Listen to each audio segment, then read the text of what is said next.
नमस्कार दोस्तों। आज जो मैं आपको पॉइंट्स बताने वाली हूँ वो आपको लंग्स की कैपेसिटी बढ़ाने में बहुत हेल्प करेंगे और लंग्स अच्छे से ऑक्सीजन ले पाएगा।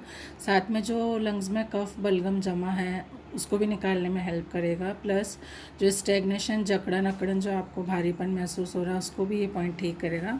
तो देखिए, ये हमारा जो इंडेक्स फिंगर है, इंडेक्स फिंगर के फर्स्ट जॉइंट थंब साइड में फर्स्ट पॉइंट ये यहाँ पर ये ब्लैक कलर लगाना है। सेकंड आपको पॉइंट ये मिडल जॉइंट और फर्स्ट जॉइंट का सेंटर से थोड़ा सा नीचे यहाँ पर ये ब्लैक डॉट लगाना है।